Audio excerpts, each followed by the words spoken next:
Yo, what's going on, y'all? It's your boy SoSo, in case you ain't know so, and welcome back to another dope episode of Sports with SoSo. Coming to you live, y'all.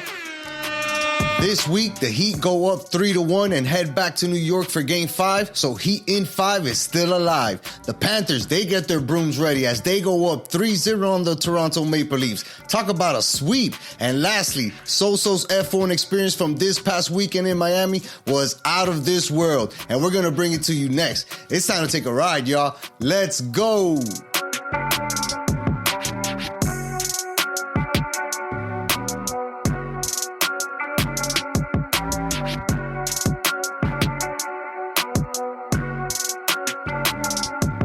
And we back. Man, what an eventful weekend, doggy. Bro, there's been a lot going on. There's been a lot of positive things going on for a South Florida sports enthusiast like yourself. Like ourselves, right? Hey. Like ourselves. I'm a schmuck. Yeah, so am I, but it depends who you ask, right? If you ask my mama, dog, I'm a superstar. So, you know, you got to ask the right people and the right questions. Your mom loves me, though, so she might call me a superstar, feel me? Too, she's proud of the show, saint, dog. All right, she's a saint. Dorothy Mantooth is a saint. You hear me? Bro, it's good to see you, dog. Likewise, kid. Likewise. Last week, we had a little bit of... we were just moving. Change of plans, you know, from regular scheduled programming, but we make it happen. I mean, when your life pretty much revolves around sports, you got to be flexible. You got to be able to roll with the punches. And thankfully, we've had a lot going on where we're enjoying ourselves, enjoying what's going on in sports with our local teams. And yeah, man, just staying on top of all of it, bro. What do you want to get into first, dog? I wanted to ask you first. I wanted to ask you first. How was your round in Key West? I've like John even asked me like, yo, they have golf courses in Key West. I'm like, yo, they have golf courses everywhere. How was it, man? So it was great. Great weather. Dope. I've always, you know, I go to Key West often, especially for work and stuff like that. But since forever, you know, I've always loved going to Key West. A lot of good times out there, a lot of good memories. Yeah. But I've always driven by the golf course, and you know, even before I got into golf, and I always saw it. You know, hey, there's a golf course there. As I got into golf, I was always like, damn, I wish, you know, I played there. I wish I could play there one day. I never had the chance until this past weekend. It was a work opportunity, but networking opportunity for work, basically.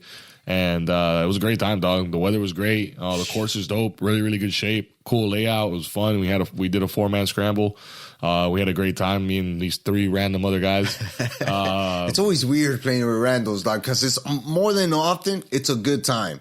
Right? Because everybody has to be extra cool. Unless you're a jerk. It depends on, I guess. But it also depends on who you are. Like, there's certain people that would never be caught in that situation. That are just like introverts that would rather not put themselves out there, and, you know, they feel safer with people they know and stuff like that. Yeah. But if you step outside of that comfort zone, it's really fun, bro, because you start meeting these people from different walks of life. Then you know, you start exposing yourself to different trains of thought and ideas, and sometimes they might not be the best ones, but it's just interesting to experience that and have that story. Shit, you know? That might even help out your game, right? Because you're like, oh man, I'm not the worst guy on the planet, you know? Like, dog, one of the dudes in my group, I don't know if you saw my story. Shout out to Miami Golf Bros. Go follow us on Instagram. But if you were watching my story that day, I just have to post this, bro, because it was crazy. They were rusted out. The clubs, the dude, they don't golf like that, right? Like, golf is like, yeah, they got a set of golf clubs. Like, oh, you golf? Yeah, I golf. Oh, I got a set of golf clubs. Yeah. They have played in their life, and they play occasionally. Right. So a relative comes into town, it's a get together, an occasion comes up. The father-in-law is like, hey, let's get around. But they're not actively golfing down in Key West because they're trying to get out on the water. They want to be on, you know. They're fishermen, man. Yeah, exactly. But this dude's clubs, I guess, where he said he had them in storage, they were all rusted up, but like so bad. It looked like a custom paint job. Dog, it looked like a crustacean. The clubs looked like crustaceans, bro. It looked like it had barnacles, bro. It was bad. That much rust on it. I'm like, bro, I was like taking shots at him, but it was all good. You know, I was taking jabs, and he was sure he had a great time. Yeah, he was taking them. The old man that I played with, I was hyping him up. He was hitting some crazy putts, and I was like, man, you're on fire. That 25-footer. Bro, it was like a 30-footer, dog. Sheesh. It was crazy. That one was wild because it was coming in so hot that if it didn't hit the cup, it would have gone like off an extra 20 feet. Would have gone off the green. Off the green for sure. And it hits the back of the cup, jumps up in the air like a foot, sits on the back of the cup, and then rolls back in. Wow. crazy. I need more breaks like that. He ended up telling me later on, he was like, I'll be honest with you, man. I've never put this well in my life. I was like, Randy, you keep that shit up, man. Keep Whatever energy, you're doing, baby. You keep it. Oh, he was using somebody else's clubs. He's like, I think I'm going to give them back their clubs except for the putter. And I was like, don't give the putter back, bro. That's your lucky putter right there. Yeah, it's yours now, man. You earned it. So, yeah, man, it was a good time. Met some random people, got to play in Key West, got my logo ball. Yeah. The course was in great shape, I thought. I don't know how much it cost. I didn't pay for it because it was all through work and all that stuff, but still dope. It was a great time, bro. It was great to play. And then, also I had, my lady and my dog out there in the Keys. What more could you want, dog? It couldn't be a better weekend, bro, honestly. What more could you want, man? Yeah, that's always dope, dog. Getting to experience golf with other people, right? Because that's what the game is about right now, it feels like. It's not necessarily, who's the best or how far can you drive? It's like, who has the best vibe? Who's out there to network and talk and learn something, hype somebody else up. Like, it's just good energy. You learn a lot about somebody on the golf course by golfing with them, bro. Like, absolutely. Just about who they are as a person and stuff like that, just by certain things that go on, the nuances of the game. But enough about me, bro. How was your weekend? So it was good, man. Full of excitement. Definitely working on the post games and stuff like that, and watching our teams go at it. I got a chance to play some golf this weekend and work on my game before the Miami Golf Pros Open 2023 at Innisbrook. Holla! Shout out to all the boys. The boys are buzzing. Oh, that chat has been on fire as of late. Yeah, and since we're gonna plug Miami Golf Pros, new video just dropped. Yes, sir. Had a video. They're loading for a little while, and it finally got done. It dropped. So go check that out on YouTube. Miami Golf Pros. We're golfing in Colombia. We got a 9-hole 3-man scramble. It's a vibe. So go check that out. But yes, Innisbrook 2023. This is gonna be lit in a couple weeks. Gonna be lit, man. So I had to make sure I get a couple of practice rounds and work on my game, right? And people think like, work on your game, like improve. And it's like, no, just knowing where you're good at, where you're bad at, right? What type of situations you feel most comfortable in, and how you can use that to your advantage to help your score, right? Like you and I were talking about it. I hit really good drives that day, but I couldn't connect anything else after that, But it was uplifting for me to know, like, all right, for a guy who's struggled keeping his ball on the fairway, right? Having a performance like that just boosts my confidence when it comes to the driver, So now I know I don't have to swing super hard or how to point or aim in a certain direction if I'm playing over a shot. Like there was you played at that course, and you have to hit the ball over water a bunch of times, Or that third hole, the par 3, that's a doozy. It's a doozy. That one's hard. I think it is the 5th hole as well. Has water to the immediate left, water to the immediate right. The fairway's kind of a weird dog leg left. But the second hole, just the second hole on that course is tough too. Is a dog leg like right all around water. There's water all along the right side. Mm-hmm. So you can't really, you can hit driver there, but you can get in trouble. If you hit it left, it's on the 595. If you hit it right, you're in the water. You're in the water. So that type of situational thing is what I think about when I say, like, I'm working on my game, working on the situation, because you could always practice mechanics. You can practice your mechanics 24/7, but it's always different when you're on the golf course, because guess what? Your line may not be the same. The ground might be a little bit wet. Like there's conditions of nature. You got to play the swing that you took that day. Whatever swing showed up on the course that day is what you got to get. So facts. Well, that's good. You got your practice in, bro. Yeah, and then on top of everything else you're doing. On top of everything else I'm doing. Found myself at Formula One this weekend. Saw that, bro. Which was crazy. I didn't know you had it like that, son. Who'd you hit up? No. You hit up Tyreek or some shit to get tickets? No, man. We just work hard on this side, man. But that's awesome, man. We got to go out. I got to go out there with my wife too, and that shit was a super cool experience. We're gonna get into that later. But just seeing the amount of people that were there was wild to me, because those are things that All-Star game brings, Super Bowl, playoff games, those type of big type of events, boxing matches, MMA events, where you get such a big crowd of diversity, and that's what that was on Sunday, which was super cool to be a part of. Yeah. And that's after we saw the Miami Heat go up 3-1, 2-1, right? Heading into a big game 4 where they come out victorious, 109-101, in a game where I kind of felt I was waiting for New York to take over, right, and show some type of life. But then the Miami Heat defense just showed up and intensified. And the one thing that I can walk away from that game, which I mentioned on the recap, shout out to Richie, man, for joining me on that. It's out right now, was Bam's start. He came out firing on all cylinders, dog. And for everybody who was hating on Bam earlier, right, in that game too, yeah, not only you, right, myself, a couple other people were kind of critical about his effort. You can tell that shit does get to him and it means something to him because he's responded since that. Game 3, excellent game. Game 4, even better game, ending the game with 23 points and 13 rebounds. But his impact was felt immediately. Had 7 rebounds in that first half and just really took away any type of idea or belief that or confidence that New York could build on. Like every time New York made 2 points in a row or 4 points in a row, he would come down and find a way to hit a big three, have a big dunk, get 2 offensive rebounds, keep a possession alive, make a steal, get an easy layup. Every time that New York had a chance to get close to the lead or go up, Miami Heat had a response, and that shit was impressive because we haven't seen that. And the Heat team looks so different from what we saw in the last month of the season. Everybody. I mean, with the exception of Bam and Jimmy. Bam, the question was always, can he do this now in the playoffs? Right. Because he's playing how he normally plays in the regular season. But yeah, 100%. I agree with you, man. These guys are playing a lot different. Way different caliber, with a different intensity and a different fire and a different passion. Ever since that playing game against Atlanta, where we lost. Yeah. We were literally backs against the wall, and we've done everything then, since that we needed to. And in that first series, I think it was the second game or the third game where Bam got shut out against the Bucks. Mm-hmm. He didn't really contribute much. He really didn't do, wasn't, for the scheme. Wasn't a factor. And then Bam switched it up and started running the point through him later in the game on the second half of the game, switching it up. And I think that helped Bam get some confidence, to feel like, all right, I can perform in these situations and in these moments. And we're seeing a lot more of that, man. Bam getting big.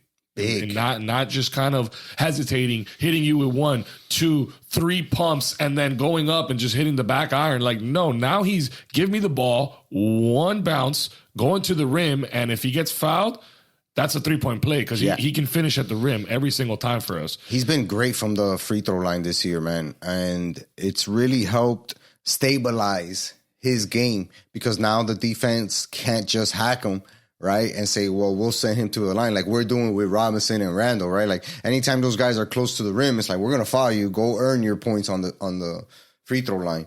Bam is definitely an asset because of that, right? So teams are more reluctant to foul him around the basket to say, let's not give this guy the 3-point opportunity because he can hurt us every time with it. Just wild, man, to see just the intensity, bro.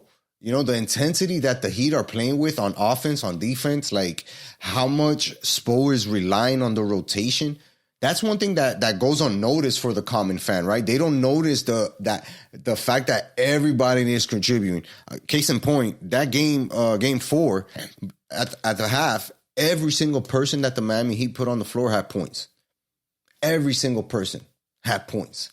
So what does that tell you? Yeah, you get 16 points from Bam in the half. You get another 9 from Jimmy, who's been kind of playing all right in this series as far as offense goes. He hasn't been shooting the best or as lights out as he was in the Bucks series. But you get an extra 8 points from Strus, and that's it. Everybody else contributed 3 or 4 points. But that just shows you how their confidence in to say, I'm going to hit a shot. I'm going to hit a shot this game. I'm going to hit multiple shots this game. And when the ball comes my way on the rotation, right, where there's the 3rd pass and the 4th pass and I'm the last guy holding it, I feel 100% confident in taking that shot and making it. Lowry, Strus, Duncan hitting threes, right? Who's the other dude that I'm missing? Caleb Martin, man. Caleb Martin, Gabe Vincent. All of these guys that aren't necessarily lights out shooter with the exception of Duncan, they've all been hitting big shots randomly. It's like, like I said earlier, the Heat, have allowed 5 straight points. Game is getting to 3 points, 5 points. Here's a 3. Here's a 2. Here's a layup. Here's a dunk. Here's another 3. And it's always one of these other guys. It hasn't necessarily been Bam and Jimmy, but No, it hasn't. You talk about the rotation, and bro, you gotta give credit where credit is due, man. Coach Spo is world class as what he does, bro. Because we talk about a guy like Kyle Lowry, bro, who we've been bagging on for the last 2 seasons now. Lack of production, underwhelming, lackluster. You name it, we've thrown it his way, and that price tag, that he came with. A playoff performance run that he's having like this one makes a fan like us that's been spewing at the mouth all this hatred for the last 2 seasons feel a little bit better about the paycheck that he's getting. Like, all right, this dude's earning his minutes, because Kyle Lowry is definitely having an impact out there. Hell yeah. Not just on, the offensive side of the ball, but the defensive side of the ball. I don't know how many times he shut down Randall. Mind you, he has like 3 blocks on him, dog. In the series, and he's playing some good minutes down there, bro. He's giving us everything that he's got. He's showing us why he got paid what he got paid. So I wanted to just shout out Kyle Lowry, because I know we've been dogging him, but he's really playing great, and he's coming off the bench for us. So when Jimmy checks out or one of these guys check out, it's nice to have a guy like him coming off the bench, keeping that pressure, making sure that we're still getting buckets and getting the ball where it needs to be, and just being able to control the flow of the game, right? And that's been a huge advantage that the Heat have had. They've been able to control a majority of how this series has gone, right? Because with their physicality, with their pace, their tempo, their ability to run on the break, right, after they get a rebound or something like that. Ooh, one guy. I'm sorry to cut you off. Talk about him, because we talked about him on the recap. Kevin Love? Yeah, man. Oh, my God, bro. That was... How weird, not weird, but like what a move. Now looking back at it, it's such a great move, but like such a good fit for us. It feels like he's been on the Heat for like 5 years. Yes, and that's what I'm saying. Like you mentioned Kyle Lowry, his experience coming off the bench is crazy. Love's experience coming off the bench or even starting is crazy. So you're talking about players who have the ability, right, to shut out the noise, focus on what's important, right? And do the right thing. Do the right thing, because more often than not, that's going to set somebody else up. And if it doesn't, it allows your superstar player or whoever is the one that's playing the best for you at the moment, it allows them to do their job even more effectively, because they can count on you without having to look your way, right? We've seen Lowry make some big defensive plays. We've seen Kevin Love take some big charges, have some big rebounds, right? A couple of big shots for us. And I say big because in the momentum of the game, those are things that help keep the momentum on the Heat side. Yeah. They come down the lane and they fire off a 3 off the corner from somebody, and then we come right back and shoot one right in their mouth, and it kills their momentum. We're regaining the momentum right when they think they're taking it. Yeah, and it just reminds the Knicks like, yo, we're not going away. Nah. This team is not going away. It's not going to fade like we've seen in the fourth quarter before. You saw what Julius Randle said, right? Yeah, bro. That's sus, bro. If I'm a New York fan, bro, are you not hot if you hear one of your players saying that? They want it more than us, apparently? Yeah. I'm paraphrasing, but that's basically what he said. But yeah, it would bother me in the sense of like, that's not Brunson saying that. If Brunson is saying that, you kind of swallow that pill a little bit more, because you're like, all right, our leader is recognizing that other guys are not stepping up to the plate and really showing effort. One thing is it's for your best player to say it. It's another thing for your second best player who hasn't been performing for him to say it. That's what would have bothered me more as a Knicks fan. Yeah. Because it's like, all right, dog, if you're averaging 30 points a game or damn near 30 points a game in this series, I'm not telling you shit. If you come out and say maybe they wanted more than us, I'm looking at the rest of my teammates like, what are you guys going to do to help me, right? Sure. Which is why I said Brunson earlier. But I feel like they're all having a pretty good, like Brunson's putting up numbers every game. He's great. Julius Randle, when great. he's playing, he's putting up points, and he's having, I would argue that, Randle's not doing enough for the Knicks. That's the point. He needs to be doing more for the Knicks. But the other guys, man, that they got, the Hart. He hasn't provided anything really. The only guy that has been reliable besides Brunson and Randle has been RJ Barrett. Barrett has been good too, but he's also we're keeping him under wraps, bro. We're keeping him contained. Yeah, so these guys don't really have an answer for us, which begs the question: do we close this out in Game 5 on the road in New York in the Garden? Well, I think we should have swept them. Because we lost that game too without Jimmy Butler, number one, and Bam having a bad game. Yep. A legit bad game. Barely. We barely lost most that of that game and lost it in the last 6 minutes. We barely lost that game. And barely. with 2 minutes left in the game, it was still a one possession game. Mm-hmm. So it was very winnable for the Miami Heat. And looking back at it, I'm sure they're kicking themselves in the foot right now, like in the butt or whatever. Like, damn, we had these fools, right? We had these fools and we could have swept them. So I think that they're going to use that game 2 performance to motivate themselves to go up and win game 5 and say, you know what? We let one slip away before New York. We're not going to let this shit slip away now, because if we do, that opens the door for the Knicks to even have more belief, whether they're coming to Miami or not, like to just steal another game, right? And make it a 7-game series. So I really feel confident right now in the Heat's ability to recognize the moment. And, you know, we were talking about the effort thing. If you look at the effort, if you look at the team stats, you're going to see hustle plays in Miami Heat's favor, which are steals, fast break points, points in the paint. We've been doing well. Second chance points, right? Offensive rebounds. We've been dominating them on the offensive rebound when it comes to the series. Those are things that you look at and you're like, bro, to play that type of basketball, you got to want that. You know, I'm sure you've played a bunch of times where you're like, dog, I don't want to cover this guy because he's all energy. He doesn't stop running. He jumps for every single rebound, whether he gets it or not. Like, I'm tired of covering this guy.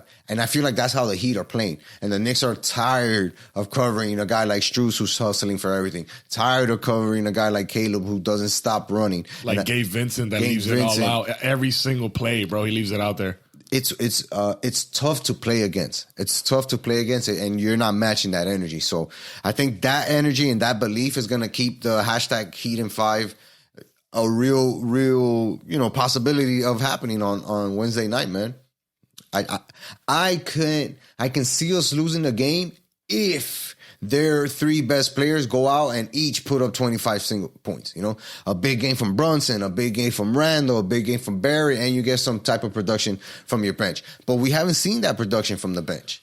We've only seen the Heat bench produce and the cast of unsung heroes, like we liked calling them last year.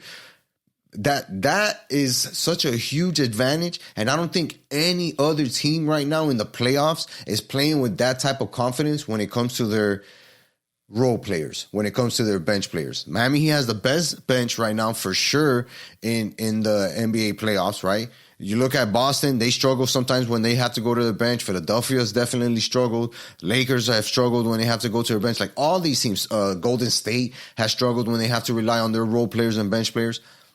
All of those teams have been struggling. The Heat have been winning because of that. And it's just something that is hard to match. And if you don't have that, and then you put a guy like Jimmy Butler at the head of the pack, I'm sorry, dog, but I don't see the Knicks matching that effort. I really don't. And it's not hating on the Knicks. They're a solid young team. They're gonna gain a lot of experience from this, and I feel like they're gonna know what they have to add to that team in order to beat a team like us. You know what I mean? So like we're probably doing them a favor by beating them like this, because the Heat, for whatever you want to say about how we finished the last 2-3 seasons, they've been about winning and competing for a championship legitimately, while other teams they'll say that they do, or they're trying to get to championship caliber. The Heat have been there. We've made 2 big runs, one in the bubble, one after the bubble, where we got to the Eastern Conference Finals. And now we're 1 game away from reaching the Eastern Conference Finals again. So ever since Jimmy's been here, it's always been Eastern Conference Finals or bust. And it hasn't been bust yet. Even with the worst regular season that we can imagine, right? We're still in a position where we're at that level, which is wild. As an 8 seed.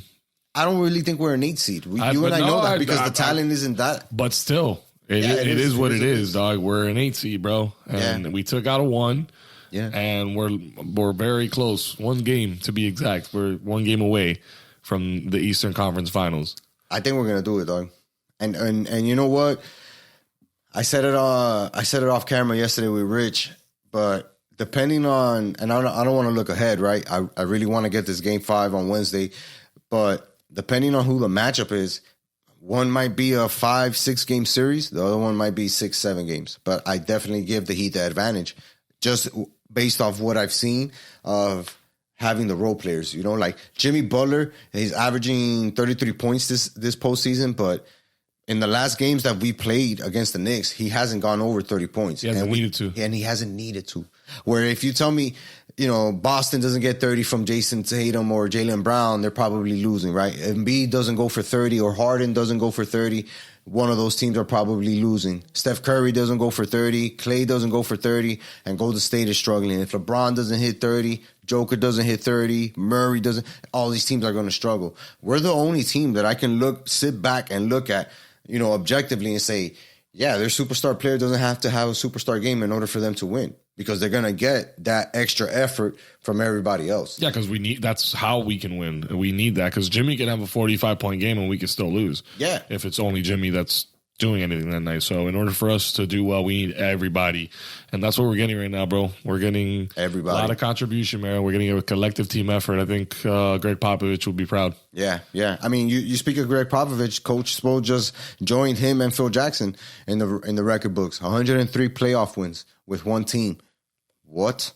Amazing. What? And counting. Y'all better respect this dude, Spo. And counting, dog. Y'all better respect this dude, Spo. I don't ever want to hear about this such and such is a great coach. Nah, good coaches. Everybody else that's not Spo is a good coach, because Spo is definitely leading the pack when it comes to being a great coach. He's on the great echelon. Absolutely, dog. Yeah, Heat and 5, man. Hashtag Heat and 5. And we've been getting that pizza mañana. You can't be hating on dog. that. Let me ask you this question, though. Go ahead. Who do you want to see or not see in the Eastern Conference Finals? Both teams pose a threat to us, obviously. Both teams are really good. But I'm gonna go back to what I was saying earlier. As far as the team that I see us beating in 5 to 6 games, that would be Philadelphia. Because we can let Embiid go off and literally shut down everybody else. Shut down Harden, Maxey, everybody else. Because the Heat have done it against Philadelphia multiple times. So I feel like that's the easier of the two matchups for the Heat. Just offensively, we'll be levels above them, you know. And if Bam continues to play with his confidence, I don't think Embiid can guard him. You know, he's not going to be able to guard him without getting into foul trouble. On the reverse, the series that would go 6-7 games, I think, would be the Boston series, because Boston, they have a very dynamic duo in Tatum and Brown. Not to shit on Harden, but I think Jaylen Brown is better right now at this point in their careers, right? Of just the reality of today.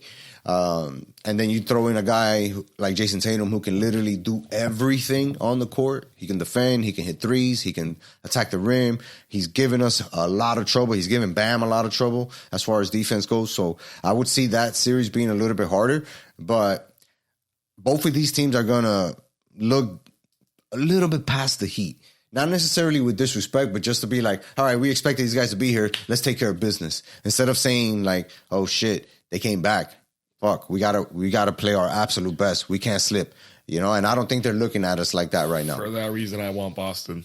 I want Boston, man. I still got a bad taste in my mouth. Mm-hmm. You know, we took on Milwaukee, so we paid them back. Yeah, we've kind of flipped with them, right? We here's a gentleman's sweep. Us out. Now we got them back, so we're good. We're all square with Milwaukee. But we got a debt to settle with Boston. Yeah, that would be fun, man. And I think the NBA would like that too. And you're right. And then, if I may, of course, going past that, this has been the buzz. This is not just my idea. You know, I think I saw this out there on Instagram. It's been out there. But if we can get through Boston, then I would love to get a rematch against the King and the Lakers. Yeah, they owe us, because that championship was taken from us, you know, with those injuries. Dragic got hurt, who was balling for us in the playoffs. Bam got hurt, who was balling in that playoffs for us. So yeah, I would love that rematch, but one thing at a time, right? It starts with getting Game 5 in New York, which is not going to be easy. You and I both know that the Garden is a tough place to win at.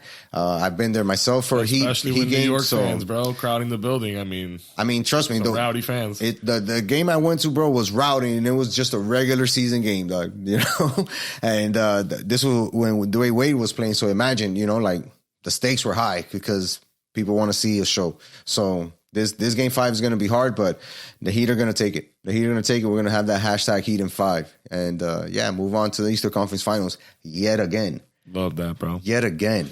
Love that. Wow. You know what I've really been loving, man? And I almost feel like we have to apologize every time we talk about them, but this fucking Panthers team, dog. Like, if you can't tell by my shirt, I'm wearing my Panthers shirt today.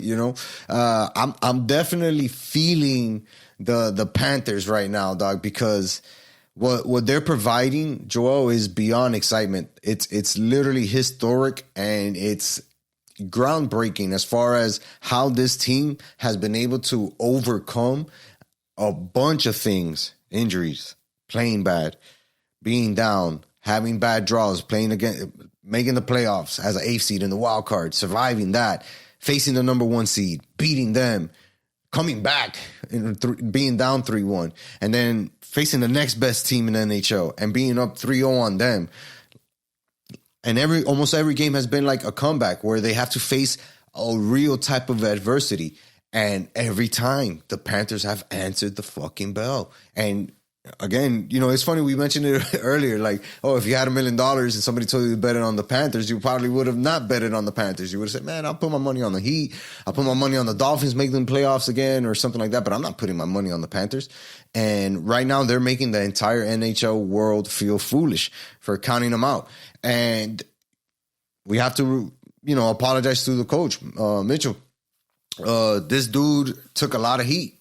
We gave him a lot of heat. I gave him a lot of heat for his tactics, rotation. Did he make the right trade? Like, what's he doing with the goalie position? And he always had his belief and felt like this team was going to be able to perform when it needed to.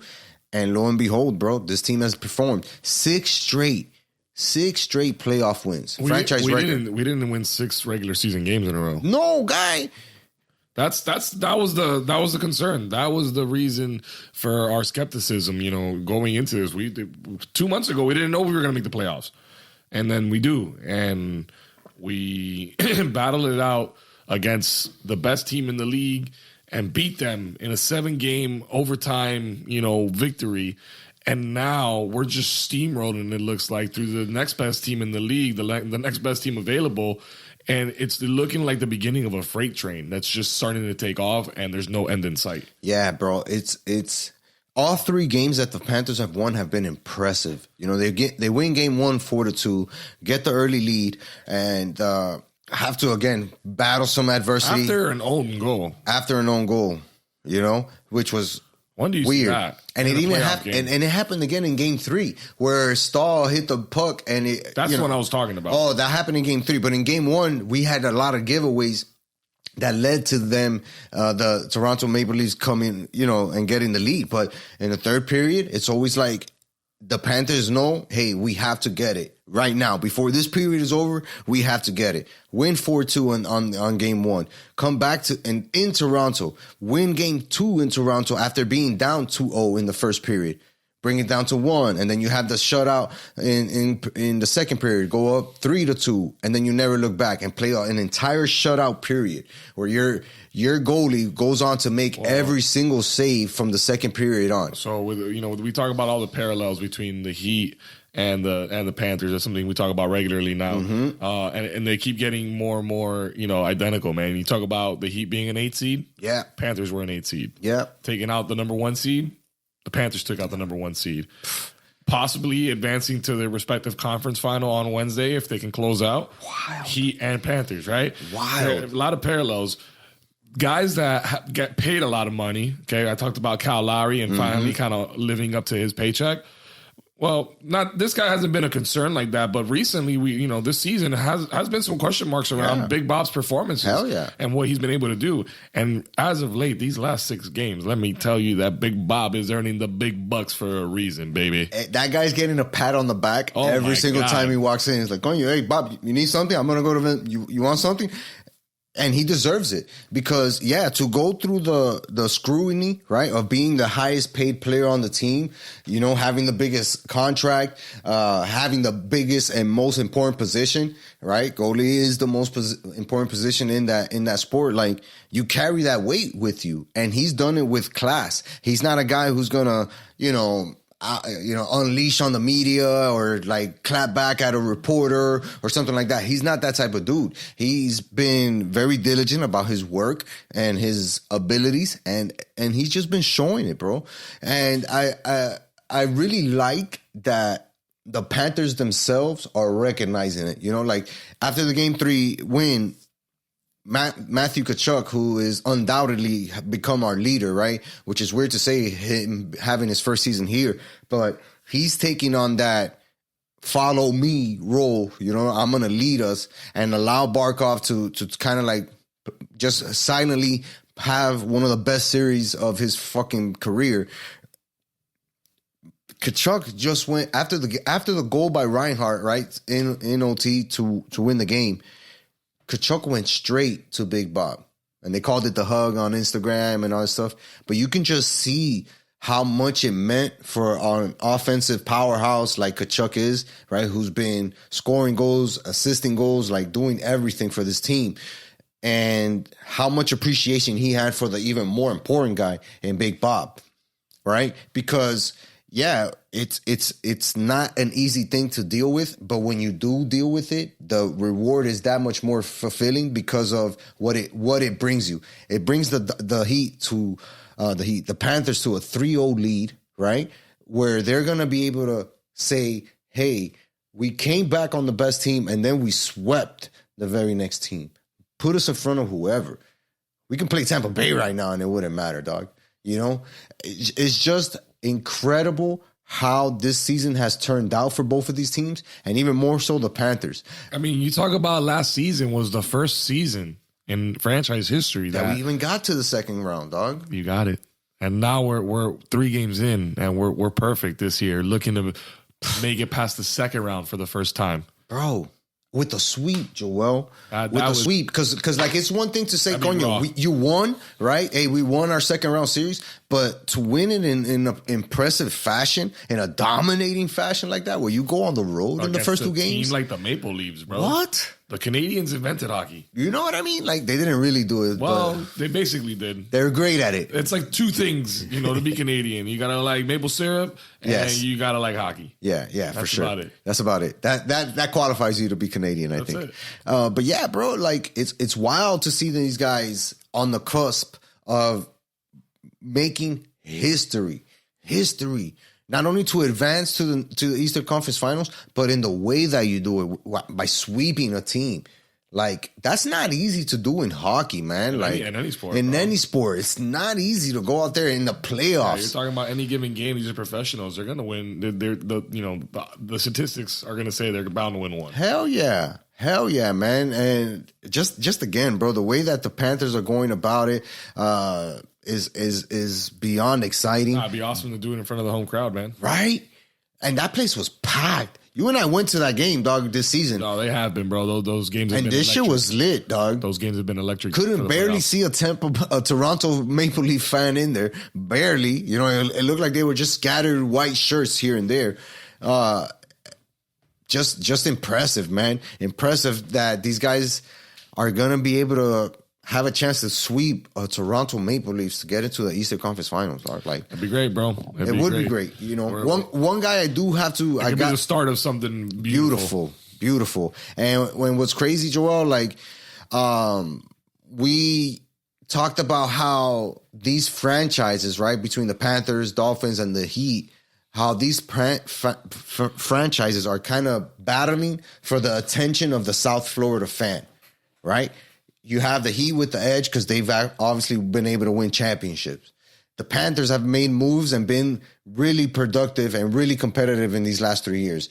And then you have the Dolphins emerging with a quarterback, an exciting wide receiver core, a great defense in the making, a young, exciting head coach with a bunch of touchdowns who made the playoffs. Like, these franchises know that it's no longer about the, hey, look at us, we're your hometown team. It's no, hey, look at us, we're winning, and we're winning. We're trying to put ourselves in a position to win titles, right? That's an amazing thing for me as a South Florida sports fan, because it just lets me know that these teams do care about us, and they do care about the product that they're putting on the ice, court, field, whatever. And the Panthers have heavily invested in this team, made big moves, controversial moves when we traded Hubie, but it's been working for them. Everything that we've seen so far in this playoffs points to that. And if they make that Eastern Conference Finals, I don't see why they can't win it. And imagine having that, where you get the Heat, go to the Eastern Conference Finals to try to win that Eastern Conference Final. And if they do, another trophy, right? Panthers go out there and win it. That'll be like an amazing thing. First time in God knows how many years that they win an Eastern Conference Finals. And then now you just translate that into the upcoming football season for both the Canes and the Dolphins, and the promise that both of those teams showed. Like, bro, we got to get used to being a winning town now, you know, because that's what we are. The Panthers are definitely a winning team. Heat are definitely a winning team. It's just so exciting, dog. It's so exciting. And it's now is the time to get behind the Panthers. If you haven't watched them at all, like, you're dead in the water sleeping, but you need to tune into these games. Put it on your phone, like I said last week, man, and watch it, because you're watching history with these Even Panthers. if you don't know hockey, you can't, watch the whole thing. Just keep up with it. Just keep up with the scores on your ESPN app. Go over, look at it during the period and stuff. Get an update. Maybe watch the end of the game, the third period. Right. You're in for a show. These games are insane right now, so you don't want to miss out.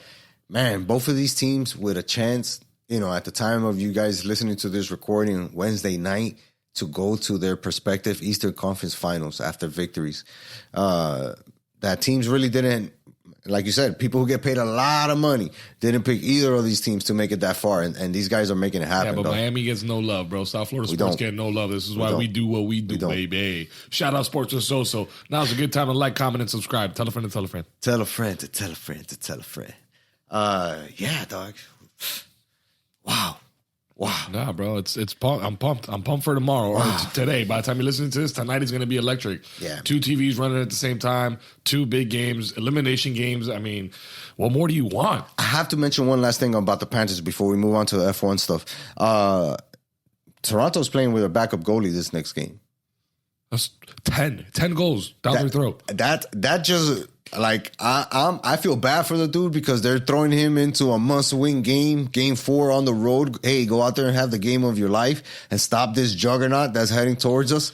But if you're the Panthers, you have to be uber excited about this opportunity that you have in front of you to really pepper this guy with a lot of shots. Fight or flight. And that's another thing. The Panthers have been definitely leading this series in shots on goal, like, by a huge margin. And you're talking about a very talented offensive team in Toronto, and they haven't been able to hang. It's just this Panthers team, bro. It's wild, man. It's wild.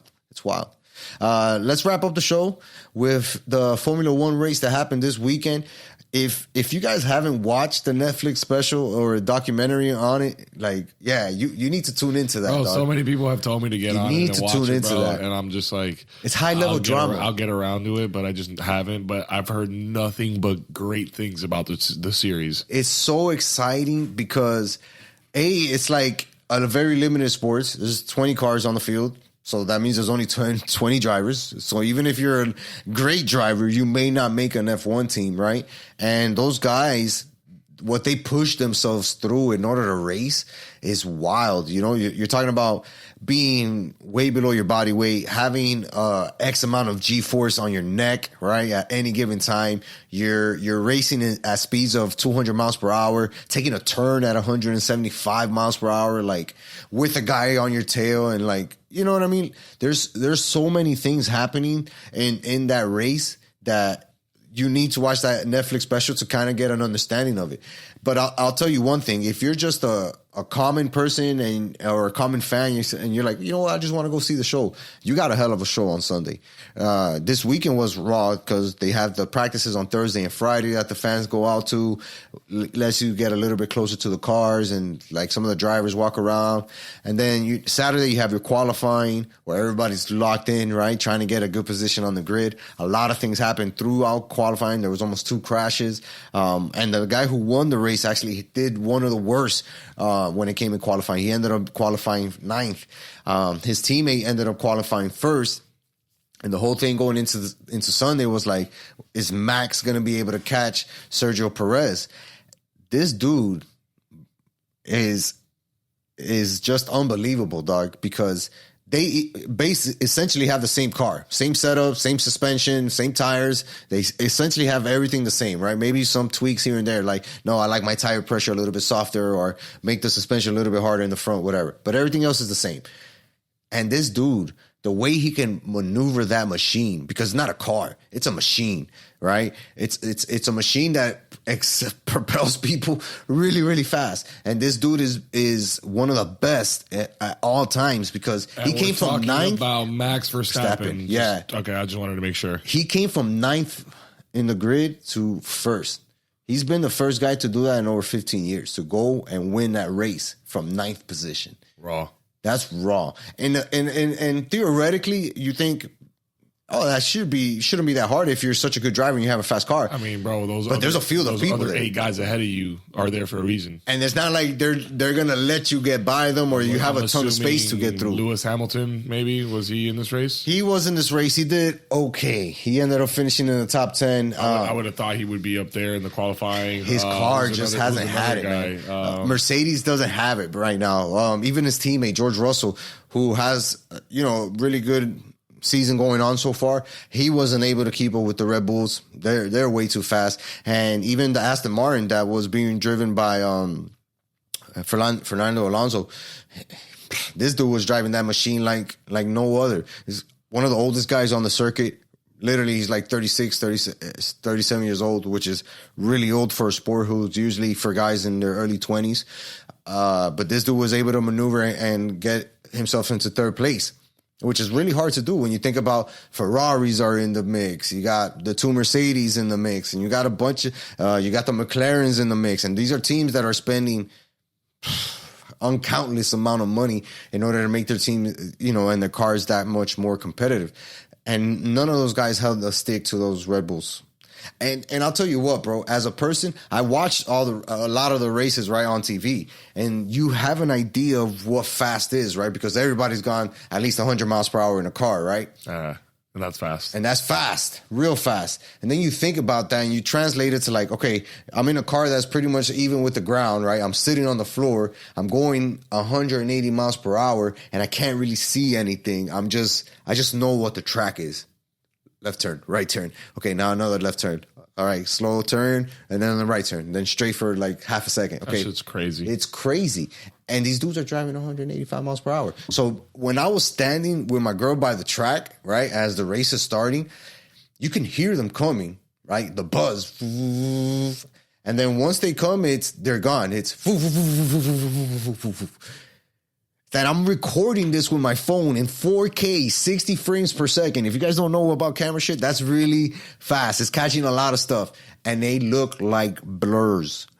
They look like blurs on my phone. And I'm thinking to myself, like, dog, imagine what that feels like being in the car. I can't.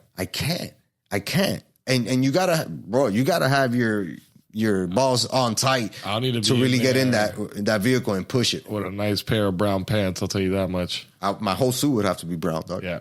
Or just not even black. It needs to be brown. And yellow in the front. Yeah, exactly. It needs to be yellow in the front. Yep. But I can't even imagine, bro. It's like you get up there, bro, to 100 miles an hour.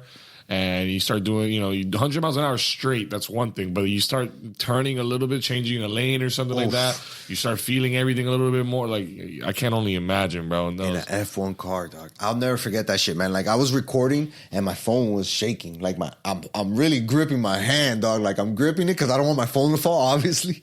But I'm gripping this shit like, all right, I want the video to be stable, that I'm taking. And, dog, These guys are driving by and it's like just amount of speed. And one thing that stuck with me, dog, is like the fuel smell. Bro, completely different than anything that you'll ever smell on this planet, dog. Completely different. Like, it's... Talk about a clean fuel smell, dog. That's where you're getting, because... Isn't it jet fuel that they use? Nah, they used to use jet fuel, but it was too flammable. So now they have like a hybrid type thing, which is almost like an E85 but specialized. Just a little bit different, but it's just the way that it burns. You know, it's burning super quick. And that dude, Max, he went the whole race pretty much without pitting. He didn't pit until like the last 10, 15 laps of the race, which was, I think, 57 laps. But yeah, that shit goes by like this. It goes by like this, you know, and you don't think about it, but these guys are flying on the track. G-forces like a motherfucker on the corners, like just holding their neck up. And those guys lose at least on the average 7 pounds, 8 pounds in a race. Just driving around. Jesus. In the heat, dog. Imagine, like... Yeah, down here, too. Down here, what? Like, whose idea was this? I mean, it was Steven Ross's idea, and shout out to him, dog, because what a business move, man. And you know, I was talking about this with my girl's friends from work. Shout out to Christina and shout out to Rafa. We were talking about it, and it's like what this dude has transformed this property to has been amazing. Because we had good owners before, right? Huizenga did things to improve the stadium and whatnot, and improved them from what Joe Robbie did, right? And brought this, you know, baseball here. But what Steven Ross has been able to do with this property, not only with the Dolphin Stadium, but the Miami Open and how that's set up and how that looks, right? The training facility that's on the field, that's on the property now, which is beautiful and amazing. And you add the ability to host huge events and even put a Formula One racetrack around your stadium to entertain people, and not only entertain people, but be able to host 300,000 people. 300,000 people. Like, on average, the crowd sizes out there for this weekend was 250. Damn, I didn't know that. That's wild, right? That's a lot of people. That's a lot of people. How do you hold that? And when you think about it, yeah, you can hold that in that property line because it is a huge property, right? What the stadium is sitting on is a huge, huge property. But again, what Steven Ross has done to renovate it, make it look beautiful, make it be accessible, make it be, just the ability to host so many things there. It makes me kind of proud to have that in our backyard, dog, because it's a dope-ass venue. It's a dope-ass venue. Whether it's a concert or a music festival or, you know, tennis, F1, football games. Rolling Loud is there. I totally forgot that, dog. Yep. They do it all there now, dog. It's wild, man. It's a good location. That dude has spent bread on that, and he's getting all the returns. He's getting all the returns, bro. All of it, bro. He deserves it, man.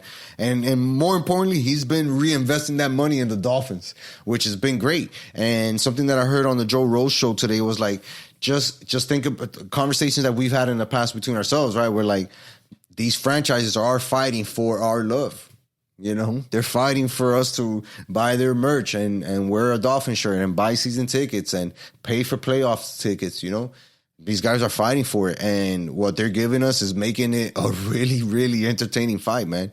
Just the excitement that's going on with these three teams and these three franchises is just wild. It's going to be a great, great summer. It's going to be a great, great football season. Like, just a lot to look forward to, dog. Really a lot to look forward to, man. Can't be mad, dog. Can't be mad if you're a South Florida fan. Not yet. Not yet, at least. No. And, if you haven't got into F1 yet, man, this event will turn you into F1 for sure. You go out there, the vibes. They had two DJs. One spinning outside and another one spinning inside the stadium. So, like, you got entertainment, baby, this entire weekend. Miami knows how to party. I mean, that's one thing we know how to do. And F1 being down here was definitely a party, man. I'm glad I experienced it. Hope I can do it again, dog. Stars were out, bro. The stars were out. I saw Pat Mahomes at the Kentucky Derby on Saturday and then pulled up on Sunday to the F1. Dog, Ocho Cinco was just walking around. like a normal person. I saw you took a picture with Jonathan Vilma. Shout out to Vilma, dog. Legend. Hurricane legend, man. Vilma's the good dude, dog. I've ran into him a couple of times before, and every time I run into him, it's always a good vibe, dog. He's such a cool, humble person, and really loves South, some Miami, dog. And he's always willing to put on for the crib, dog. So, yeah, man, he's a cool dude. So is Ocho Cinco, dog. I feel like Ocho Cinco is a huge representative of the 305, man. And for him to be as comfortable as these guys are, just shows you how much respect they have with the fans and normal people, man. Yeah, that guy said what's up to everybody, Ocho Cinco. And imagine me seeing him and his pearly whites, I was like, dog, that's Ocho. And I was like, what's up, Ocho? Oh, like if we were fucking best friends from back in the day. He was like, what's up, man? All right, I'll see you later, player.